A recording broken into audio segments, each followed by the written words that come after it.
Hello everyone and welcome. This is the all 12 signs video series for Pluto entering Aquarius. This is going to happen on the 20th or the 21st of January, depending on where you live, either late in the day or early in the morning. Big transit here. I will be reading for Gemini, potentially Taurus in this video. All depends how long it goes on for. They've been racking up about around an hour for each transit. Right, my name's Chloe. I work with card divination, astrology, and I channel energies through my body. As you can see, my hands are moving around right now. This is just one of the ways that I channel. It's a form of light language. I've been doing it for nearly 3 years, and I've also recently had a vocal light language activation. And these two are combined of drawing in energies from different dimensions to help us heal, help us clear stuck energy, and open up portals to source to get us in alignment with our soul's frequency in this current incarnation. Even if you're not consciously aware of what's going on, these are helping with clearing stuck energy in your light body, as well as activation codes.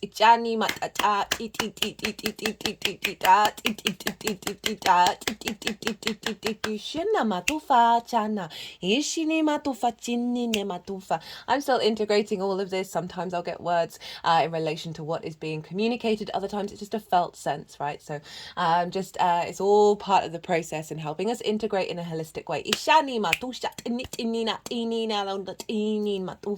For those of you who know your time of birth, I really recommend you check out the sign that falls in the first house. This is your rising sign, where your ascendant is. All the signs will be as if they're in the first house in terms of the astrology. This does not invalidate you looking at any other part of your chart, perhaps where your Pluto is. Just look to where that falls, look to that sign, look to the house that it's in, and the themes of that house. Apply those themes to the messages that come through as if that sign has now moved to the first house. I'm going to keep this introduction super sweet and super short, and I'm going to crack on with getting on with reading for Gemini. Gemini rising. How you doing, Gemini? For those of you tapping into the Gemini energy and it doesn't fall in the first house in your natal chart, look to the house that it does fall in. Look to the themes of that house and apply those themes to the messages that come through. It's as if that Gemini energy, with all the connotations of your natal chart, astrological points, celestial bodies, themes of house, have now all moved to the first house. Say you have Gemini in the 10th house. This is your life purpose, your career, your reputation, how the outside world sees you. So apply those themes, and if you could say you got your sun in Gemini, the themes of the sun, vision, clarity, purpose, will, that all that meaning has now moved to the first house. So the astrology will link it in just as well. For those of you who didn't catch the introduction, maybe new to the channel, I've been channeling energies, light language energies through my body for nearly 3 years, and recently I've just had a vocal light language activation. I'm still integrating this. This is very recent. This was just before the Sagittarius new moon. So I'm still working with it. Whether you're conscious of what's going on or not, it doesn't matter. These are just activating energies in your light body, as well as clearing blockages to get you in alignment with your soul's frequency in this current incarnation. It's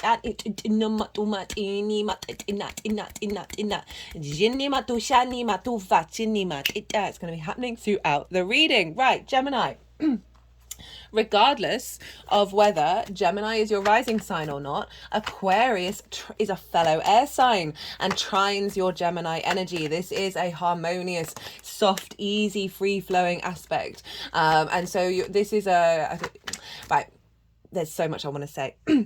This is going to be providing wisdom, elevation, expansion, a sense of knowing, a sense of deep faith and confidence within yourself, exploring new things and bringing them together in a whole, right? And there's a sense of opportunities and luck coming through with this transit, where Pluto's moving into the sign of Aquarius. So overall, it's going to be going to provide a lot of wisdom, a lot of depth, and a lot of expansion. It's not a hard aspect, which can be a little bit more difficult. That brings about manifestation. This is very inspirational. Trouble with trines, though, is we can sometimes neglect to utilize what's showing up because it feels very natural. You've got two air signs in engagement with one another. You're operating from different modalities. Gemini, you are mutable, and Aquarius is fixed. So the rest of it you've got in common. So it's figuring out different ways of working with the element of air. But because it's so natural, you might just take it for granted. I'm just saying that there's plus and cons to all the aspects and all the planets and all everything, really. We live in a duality environment. Right, so this transit that I'm pulling cards for is starting on the 20th or 21st of January, depending on where you live, and it'll be ending on the 1st or 2nd of September. So we've got about 8 months, and I'm breaking it down in different ways than I usually would read for.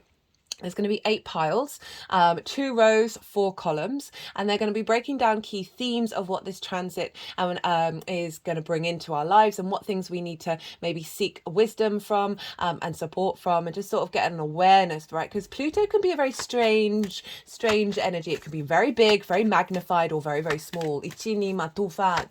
Sometimes that very, very big, we can get sucked into that. And so this is to help sort of draw you back out and get some perspective, as well as sometimes it can be so small you might not even recognize what's going on. You might not even know what's going on. So again, sort of giving clues and hints about what this transit's all about. This is the second of 3 ingresses Pluto's making into Aquarius.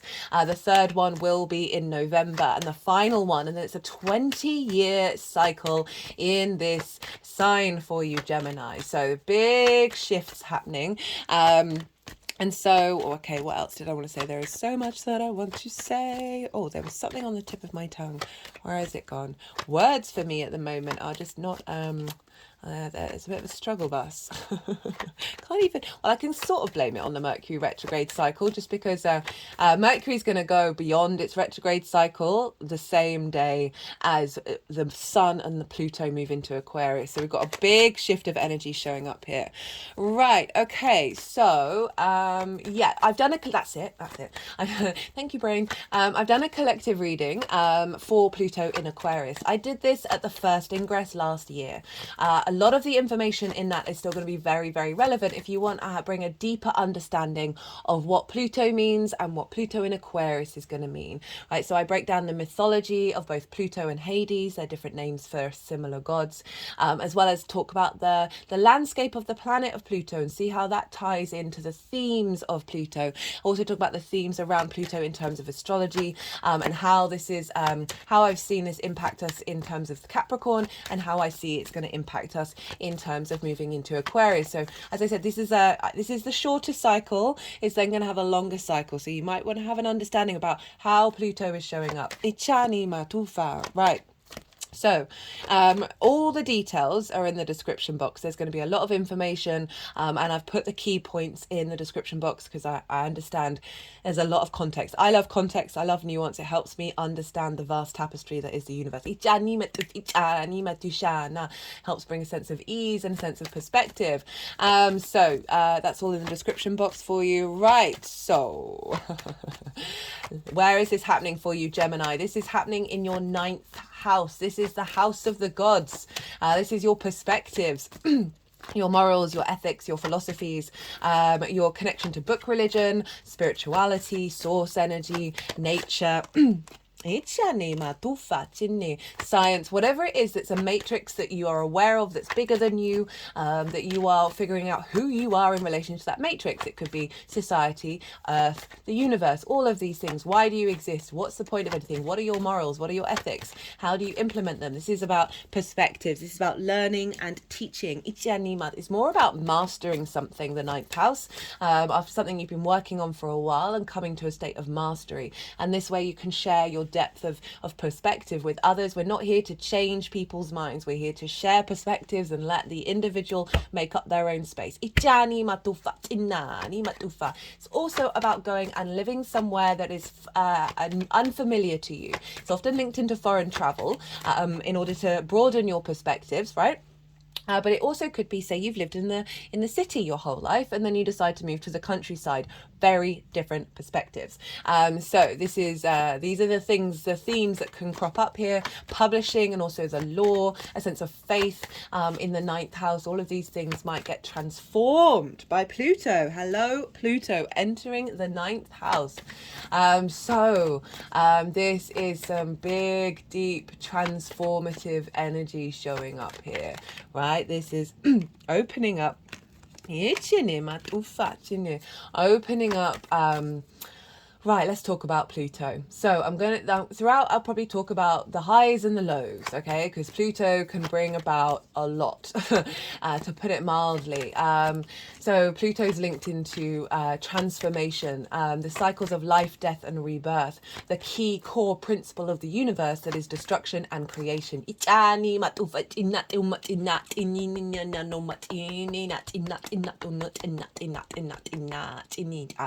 then the neutral, that everything is always in that space of neutrality. It's just constantly moving from destruction to creation.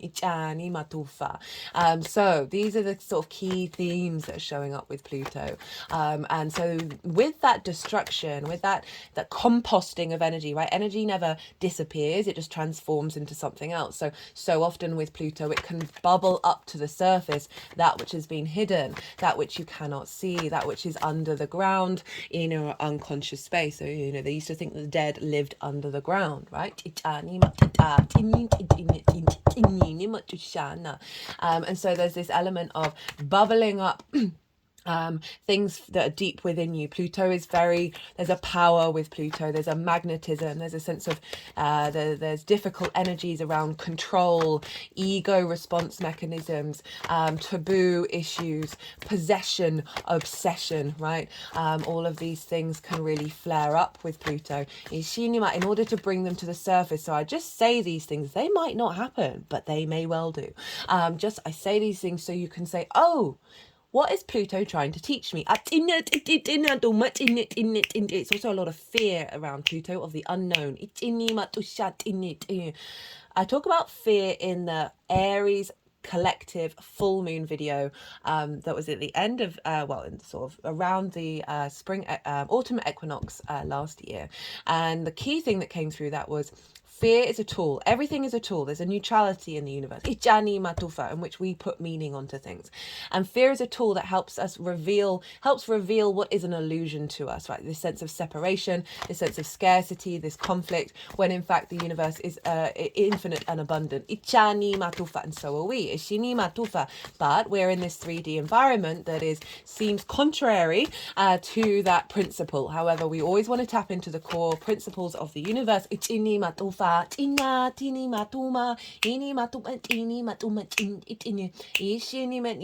even in the destruction, it is a constant form of creation. So there may be Pluto is linked into the id energy, right? The id is deep, deep, deep in your unconscious mind.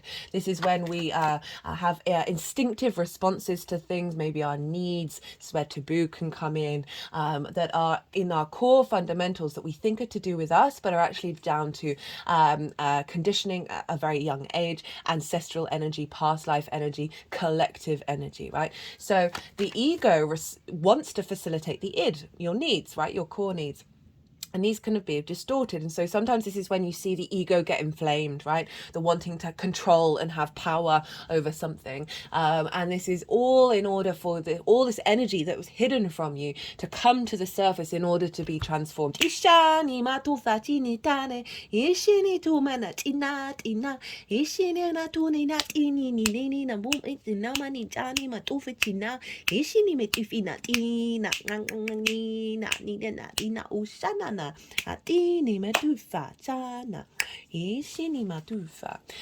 So let's think about how this is going to show up in the ninth house. So these are your perspectives. You might want to enforce your perspectives on everybody around you. So Pluto is very powerful. There's a magnetism. There's a sense of deep primal authority. They're putting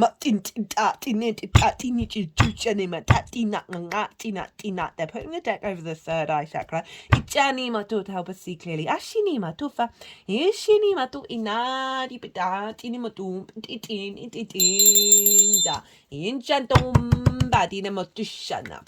So that may be a thing, right? You may get obsessed about certain perspectives of wanting to pull down perspectives and break them down and destroy them. Let's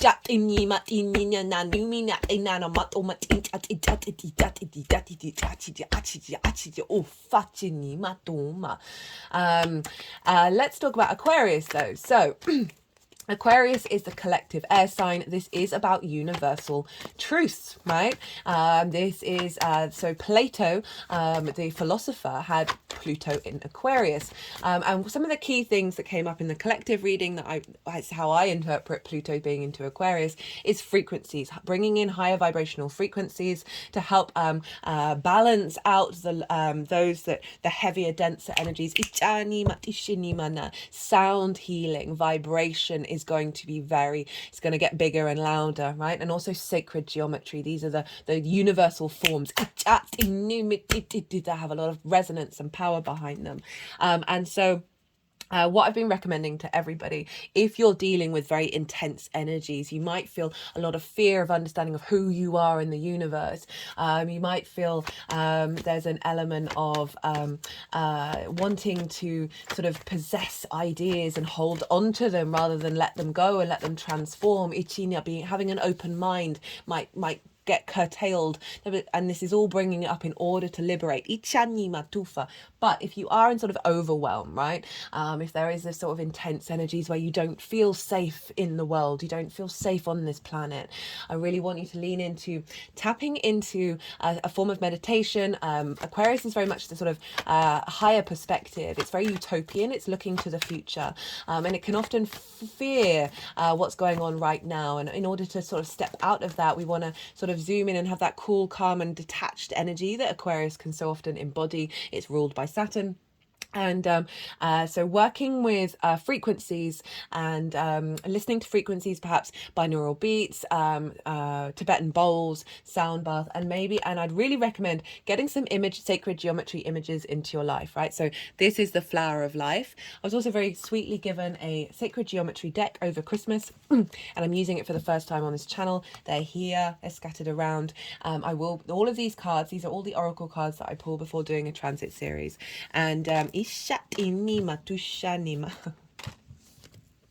so this card has shown up. This is Aquarius, right?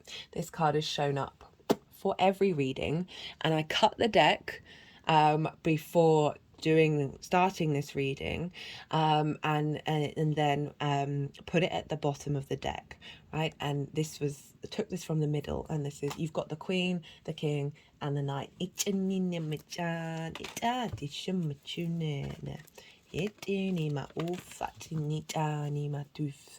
What was I talking about? Oh goodness me, it's completely gone. Right. Yes, meditation, right? So bringing in some sacred geometry to have as a visual point while you're in a state of meditation. Breath works really good for air signs, just to help you step out of that emotional response. It's not about denying it, but it's about creating an element of peace within you while still feeling it.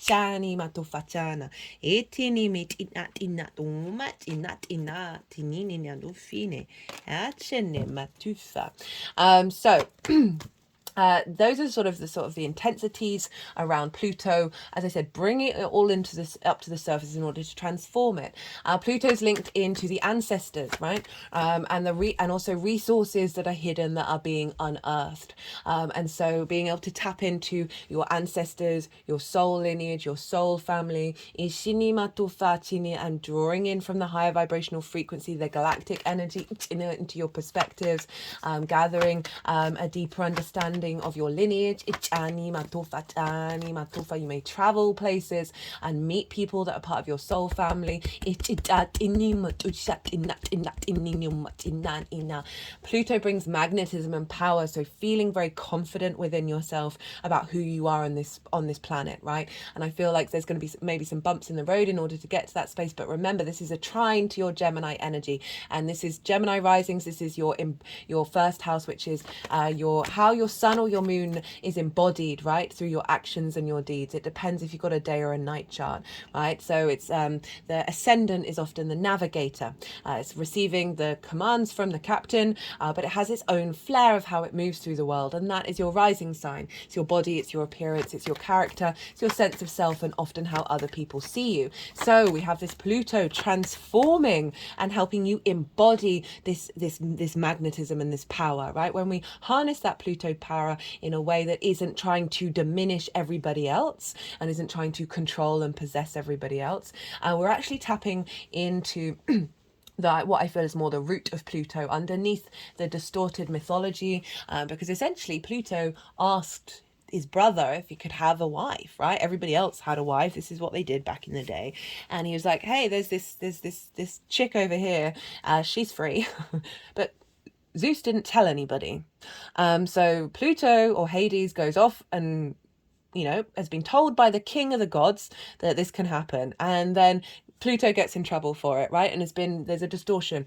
And I think there's many layers to every planet, and there is that element of possession and control and obsession.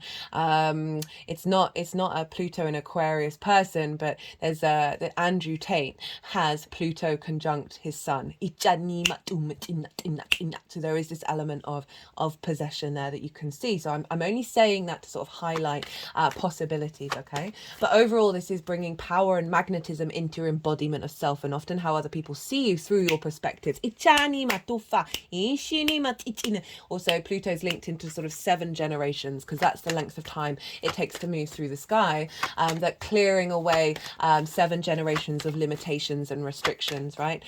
Breaking down those bonds. We've got the karmic board clearing card here, of any blockages around travel, learning, of broadening your perspective, of being able to take on more than one, being able to hold a space for lots of different ideas. Questioning things is a really good thing for Pluto in your 9th house in the sign of Aquarius, of questioning authority, going beyond tradition,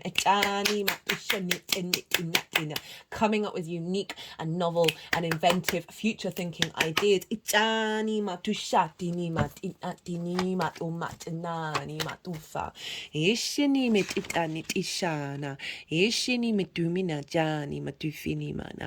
So it's bringing in some raw instinctual power, right, that's helping you on your evolutionary journey, and then feeding into that Gemini energy of embodiment and finding the wisdom and the expansion of this transformation energy. Ishinia, it's a very supportive energy for this transformation. And all of a sudden my shoulders have gone all the way back. They're wanting to curve the spine all the way back and do some little back clicks, clearing out some karmic energy, going up to the brain.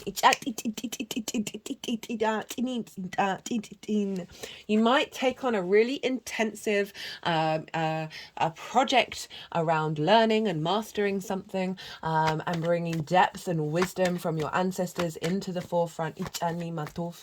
But overall, really transforming. If you've got any blockages around understanding who you are and why you are on this planet, Pluto moving through this house is going to bring big transformation for that. Right, okay. So those are some of the major themes. Now let's talk a bit more about the astrology, because we want to look about the chain of command. Okay, so this brings more nuance and depth to what's going on here, because Pluto's in the sign of Aquarius. Who rules Aquarius? Well, that's Saturn, traditionally, which is what I work with. And Saturn, we want to look to where Saturn is, because whatever's going on with the ruler of a sign is impacting the signs that it rules. So Saturn is in Pisces, which is squaring your Gemini energy, right? In your 10th house of career, life purpose. Career doesn't have to be life purpose. It can facilitate it. Reputation, visibility to the big outside world. And so just this sense of Saturn being in there is bringing a sense of maturity and a commitment to this area of your life, but may have brought about restrictions and limitations in the process in order for you to truly walk your talk and act with integrity and commitment to your legacy. I've done 3 Saturn in transit series, in Pisces series. So Saturn's going to be there for another 2 years. It's going to dip into Aries and it's going to come back into Pisces. And so this is going to be affecting Pluto for the next 2 years. And so you might want to go check out, that's the first series I still really recommend. In the introductions, I talk about Saturn in Pisces, Saturn with Neptune, Saturn in relationship to Jupiter, because Jupiter traditionally rules Pisces. And the themes around the 10th house I break down in more detail in that first reading, even though it's about the initial ingress. Second series was the retrograde. Third is now the live series of Saturn moving direct, which will continue up until the end of June. Now, Gemini risings or Gemini strong placements, this is squaring your Gemini energy, right? Gemini rising, this is in an angular house, 1st, 4th, 7th and 10th. These are the pivot points. Whenever we have transits in these houses, they're big, right? So I would really recommend, if you haven't tapped into that energy, this will give you a deeper understanding of what's going on, because Saturn squaring things and Saturn in general can just generally be a bit uncomfortable, right? If I didn't know astrology, goodness me, I'd be pulling my hair out. I currently have Saturn opposite my sun, right? And it's been so much better because I know what's going on and I know it's transitory. Ishini matufa. And I'm using it to learn the lessons from what Saturn is trying to teach me. So, two-pronged, because you're Gemini, right? You'll want to check that out, as well as you want to check it out in relationship to Pluto, because Saturn is influencing what's going on in the 9th house. And so Saturn, as I said, right, the end goals of Saturn is commitment, responsibility in a good way, integrity, and your legacy, right? And you figuring out your own innate authority, right? The clarity of that authority. Pluto deals with a different kind of power and a different kind of authority. It's right in your instinctive body, right? So it's not necessarily a mental thing or a conscious thing. This is, right, what are you embodying?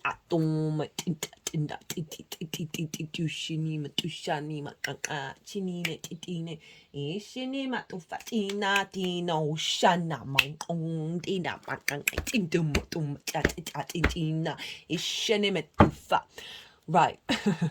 So find throughout the Saturn transit, you're going to be having potentially more putting more work into figuring out what is your life purpose, or if you know it already, putting the effort and the hard work into it. Your career, same thing. You may be seen as more mature and more respected in terms of your reputation as well.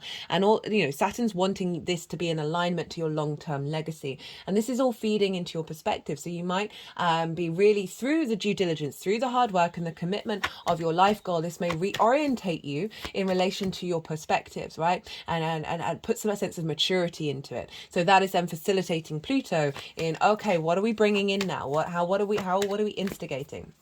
Now, Pisces ruled by Jupiter. So where's Jupiter? Because Jupiter is then influencing Saturn and therefore influencing Pluto. Now, Jupiter is over in your 12th house, Gemini.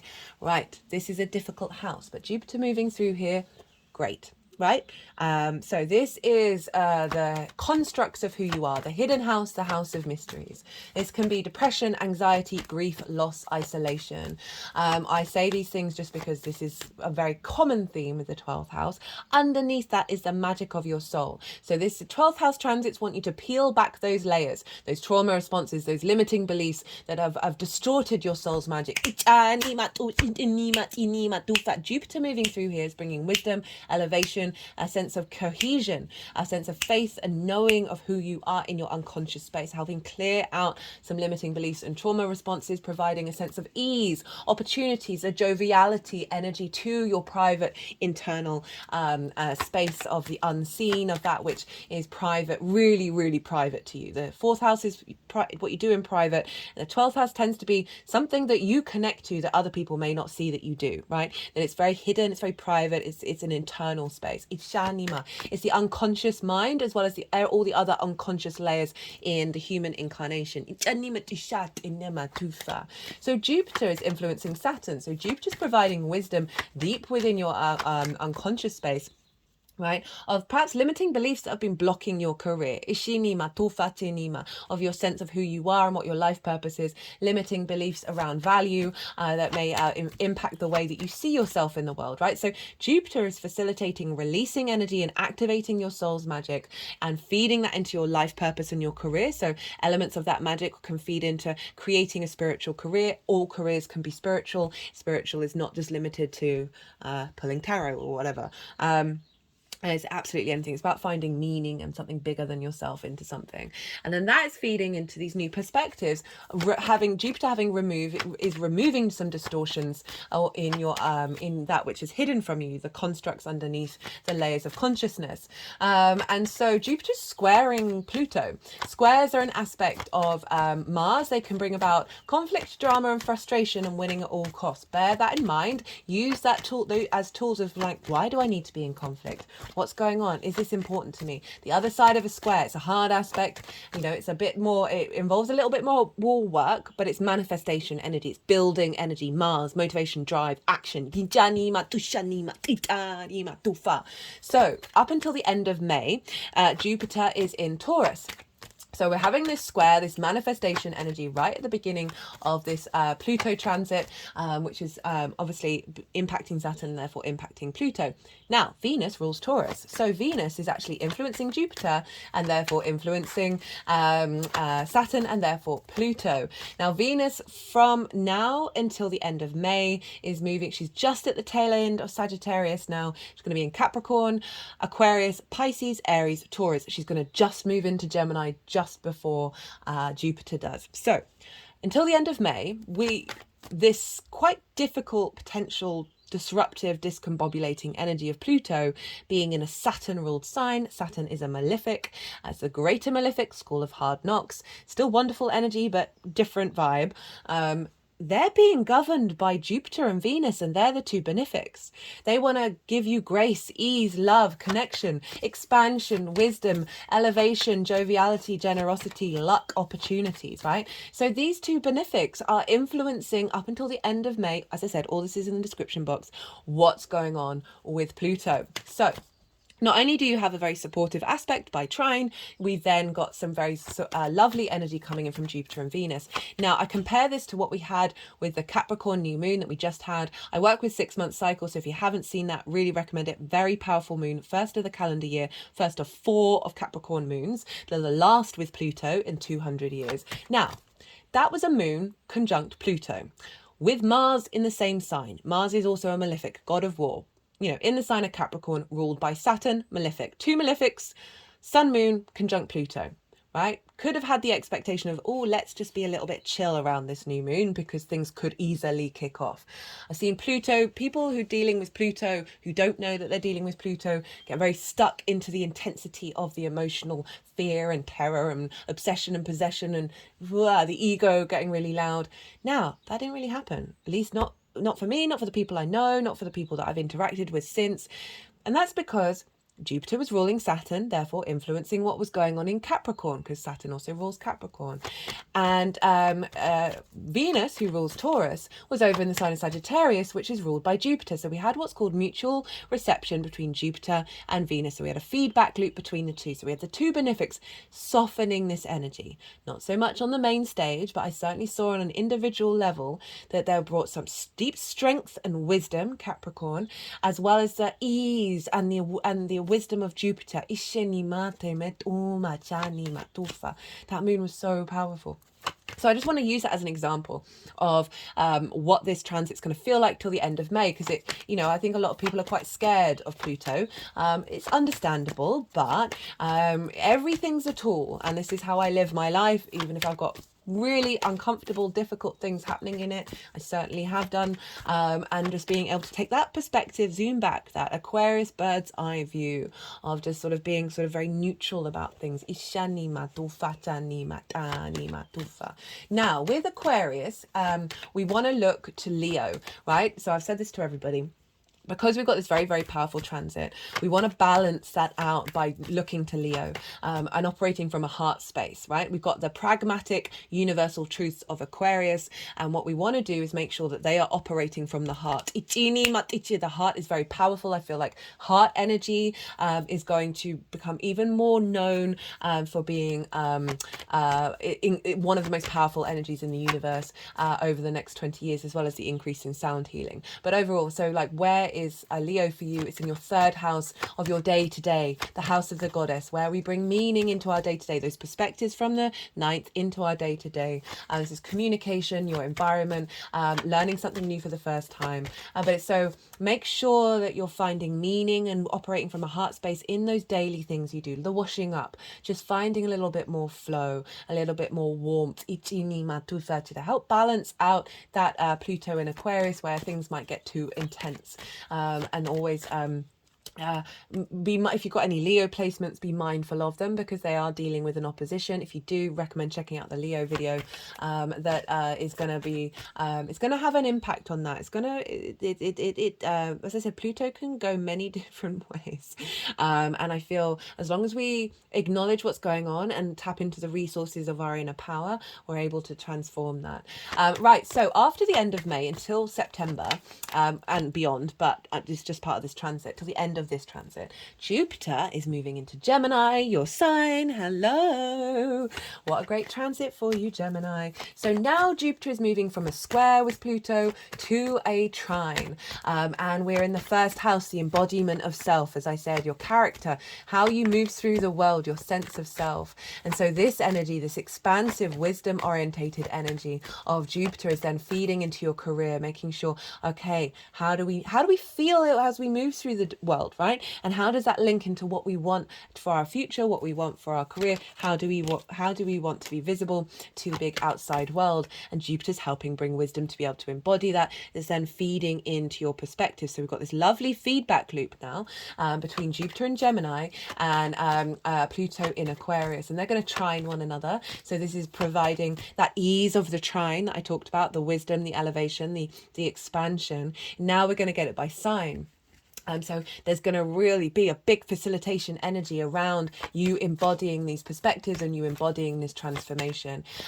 Jupiter and Gemini also really like a finding, because Gemini, you're the fastest moving sign in the zodiac. You're represented by the twins. There's a real ability to pick up information and lots of different ideas and be playful with them and share them. So there's an element of bringing in the playfulness, right? Of the ability to find new ideas, new pathways, and then implement them into your perspectives. Now, when Jupiter moves into Gemini, Mercury is going to take over, and so the transits of Mercury are going to be influencing what's going on with Jupiter. And so always look to where the sun is, and Mercury is probably not going to be very far behind. I should actually write that in the description box of what Mercury's up to. Mercury's a very neutral planet. It's very playful, can be a bit of a trickster energy, and so, but it's also how we collect information, what information we collect. And so I really feel when we move from Venus, who's bringing harmony and ease to this initial rebirthing, Mercury's then going to help facilitate, okay, what are we doing with this information? What are the details of this, right? How are we seeing the different pathways? To break out into different energy. And that's going to be until next year as well, till around May next year. With Mercury being in control of Jupiter. So you're going to see a very fast movement of what Jupiter's doing for you in your first house, because Mercury's going to move all the way through the chart. So you're going to get a really holistic understanding of who you are in relation to every area of your life, which will then impact like and how you want to embody that, what energy you want to bring to each situation, and that's going to help bring a more holistic understanding of who you are in the world, right? So you're going to get a lot of support that way. Now on the day of the ingress, right, 20th or 21st, the sun is going to be hand in hand with Pluto, and so this is going to give us some clarity. So whenever a planet enters a sign, we get a loud energy, right? It often represents, gives us clues and hints, and represents what's the whole transit going to be like. And with the sun, we've got the vision, the clarity, the power, the confidence, right? The purpose, and the will in conjunct Pluto. So really tapping into a big energetic download. So you might want to look about what's happening around those days for you, what's shown up in relation to the astrology. Also, the moon will be in your sign, Gemini, which I love, because the moon, our intuition of being able to be playful and pick up different ideas and not hold too heavy onto things. It's a very light, very airy, swift moving, mutable, adaptable energy. And I love that the moon is there trining this Pluto Sun conjunction for the ingress, which means it's giving us a sense of levity, this sense of ease with what could be a very heavy transit. Right, look to where your Pluto is in your natal chart. Look to the house that it's in, the themes of that house, and apply those themes to the messages that come through, right? Say you've got Pluto in the 6th of work, health and routine. Those themes are going to come up in relationship to your perspectives. Right, is that everything that I wanted to say? I haven't talked about the cards, have I? I'll wait until actually no, I'll tell you now. So the first row is about Capricorn, everything you've learned from that, what's been composted, what's that been transformed into. The second column is what is the quest, what is the challenge for this transit, what are we striving for, and then the wisdom is underneath that. What can we tap into to activate this quest and help us along our way. The third row is what is being released during this transit, and what is the power. Now the power can represent what do we tap into to help work through what's being released, as well as what power are we gaining from this release. Fourth row is what is the apex, what is the pinnacle of this transit, the highest point, and then what is the gift.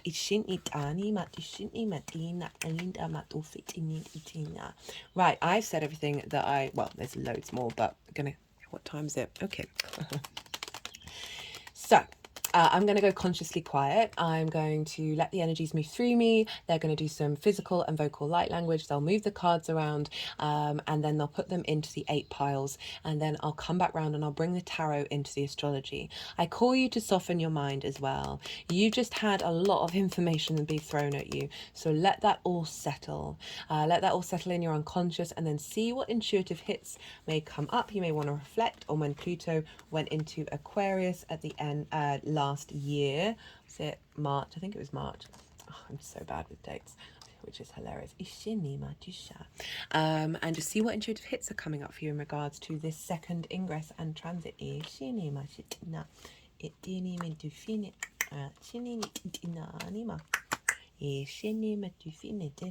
the Ace of Swords. Lots of, mostly swords and cups, with 1 fire, 1 pentacle.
Jana matu fini mati chanina.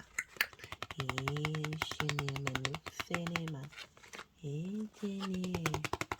Etini ma. Shini mitina. Shini miti fini shish. Du shini manamata. Etini matu. Etini matini matu fina. Etini matu fani mata. Etini luma. Etinita. Shini manuma. Shini matu minaka. Shini mati. Shini matini. Dama danina. Damana.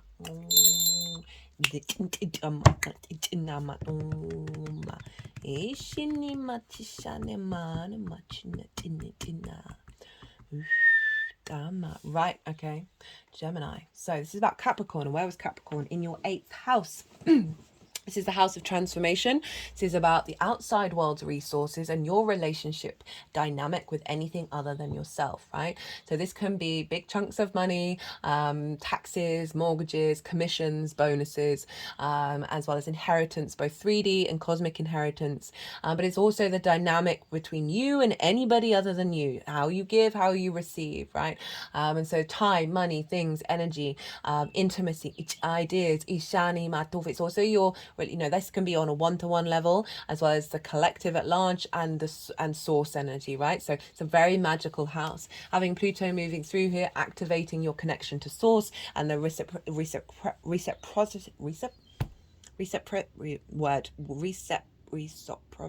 No, that's not going to come.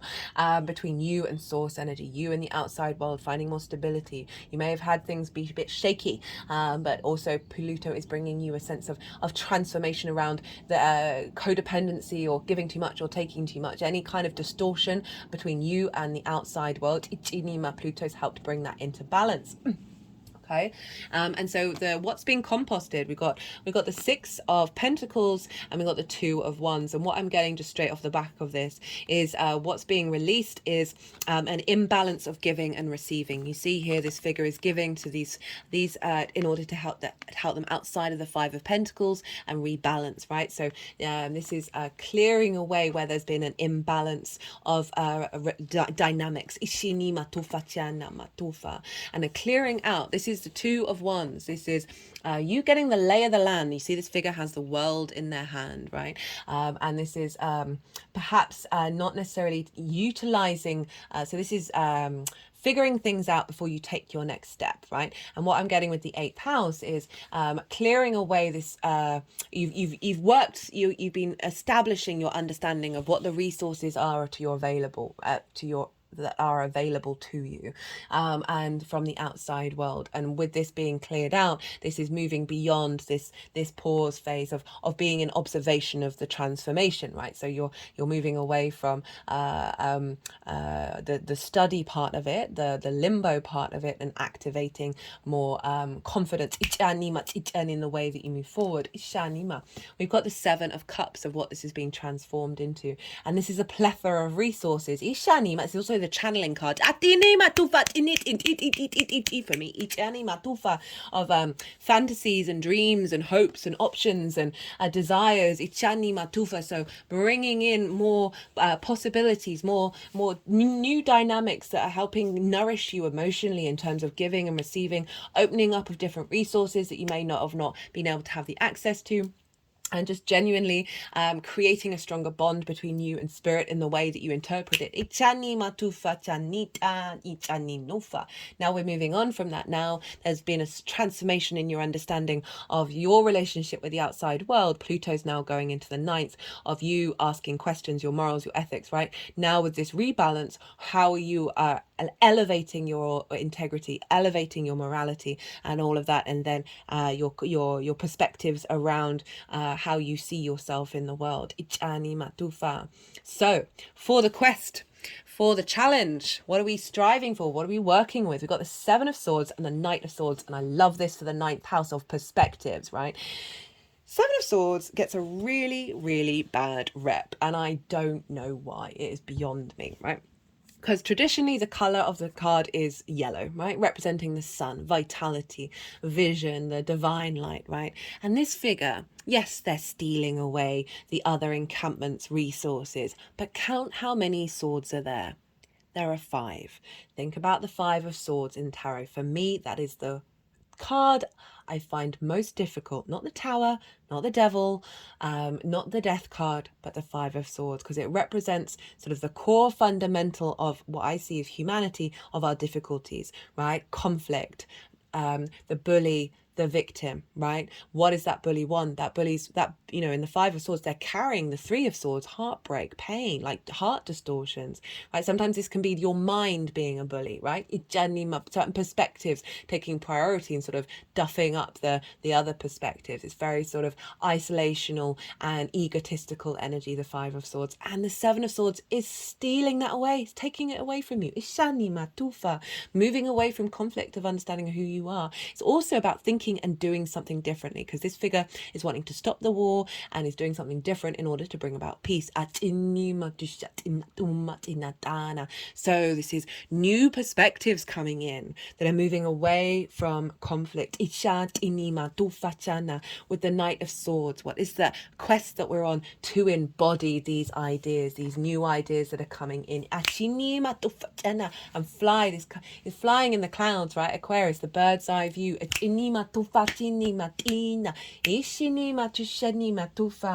And seeing with clarity of how you embody that. Ichana, remember the trine to your first house. Of how you embody your sun or your moon. Now the ninth house is always feeding that energy. Right, what is the wisdom? Well, different energy altogether, right? So we have all these swords, and then we've got the Ace of Cups with the High Priestess. So this is the wisdom, right, to get to this space. Come from a space of abundance rather from that scarcity of that 5 of Swords, that conflict, needing to be in fighting in order to gather the resources and hoard things. And this is abundance. This is peace, right? Tapping into that cup, knowing that it is deep within you. This abundant overflow.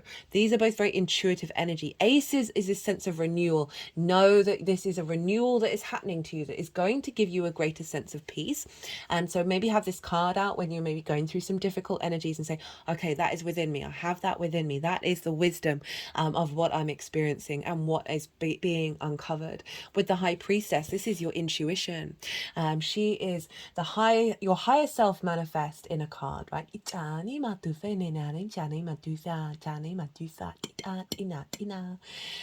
This is, she draws things towards her. So it's not about control. It's not about being a dictator. It's like she's knowing that through meditation, through being in a state of stillness and receptivity, ideas are going to come through.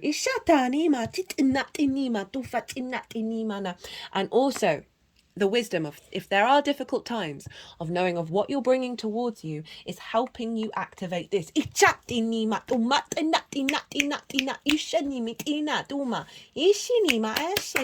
feel it.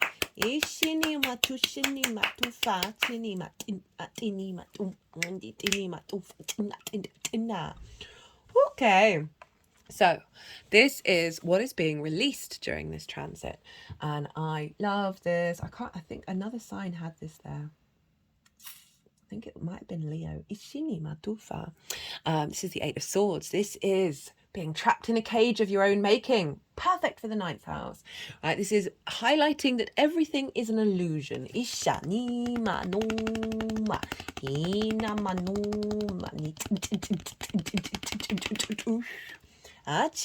just sort of putting them by my ear, the card, by both these. Feel like I'm releasing energy from the mind. Cages that you have, perspectives that you have, that have limited you in this incarnation, but have helped serve as lessons to help you understand what truly is underneath all of those things. So this is what's being released. Perfect, right? But likely to bring up these cages. And really, perhaps you may feel trapped, you may feel not safe. Very interestingly, we've got the water here and the moon, right? So tapping back into your intuition, back into a state of stillness, and allowing things to move through you and see what comes up with the clarity. With the Ace of Swords, you've got two aces. Gemini. Right, Ace of Swords, powerful clarity, divine wisdom, divine inspiration, truth as close as you can possibly get to it, wisdom and strength, the higher perspective. Ishinima, this is your power, right? Of, again, if you're in this space of drawing into the one sword, right? Having it as a visual representation and be like, I'm seeking truth, and by doing so I need to pull these swords out one by one and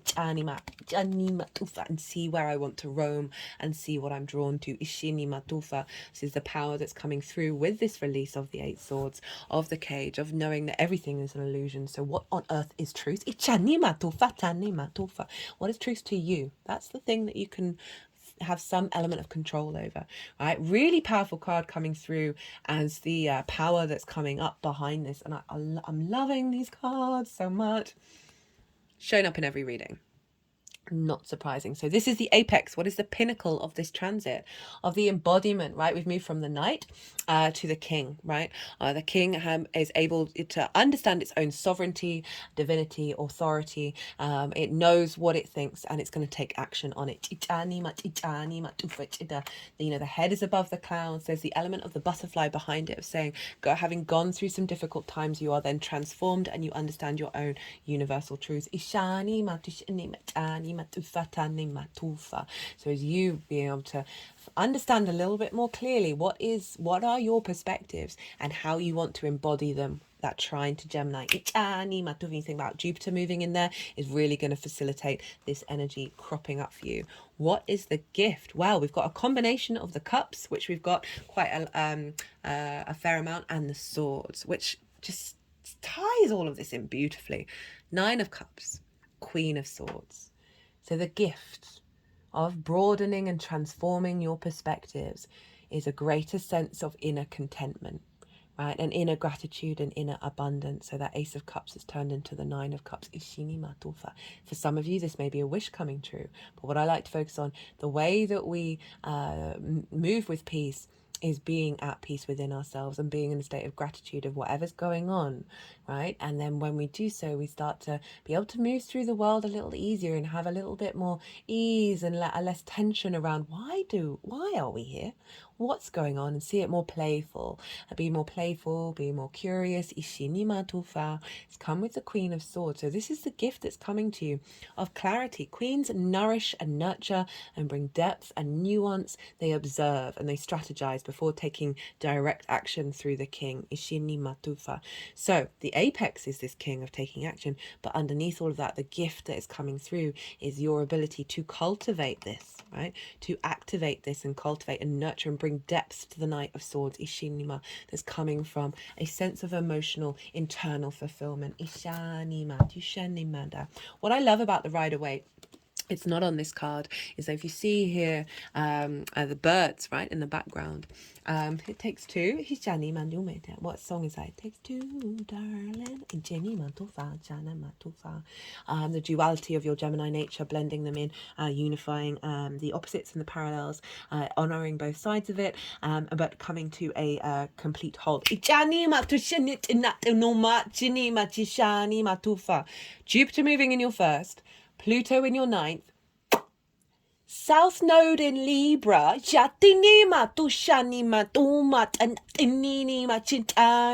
refinement of your being and your creativity.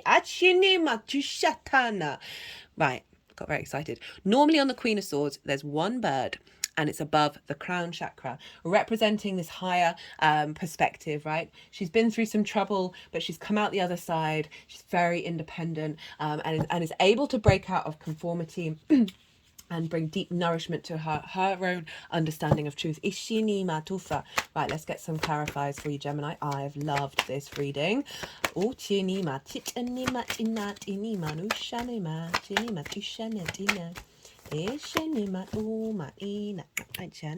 Emperor. Aries, order, logic, stability, plans.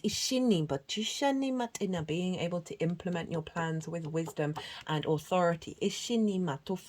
Broadening your perspective. We bring back into Saturn in the 10th, that is facilitating new frequencies that help activate your career and your life purpose. And your embodiment of self. Having a deeper sense of authority within yourself that's coming from the deep wisdom of this transit. Do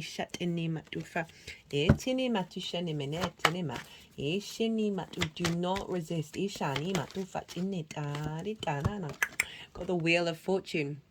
Spinning, fate, change, fortune. So the activation of that Capricorn energy is opening up new pathways of your interaction with the outside world, potentially bringing in new resources.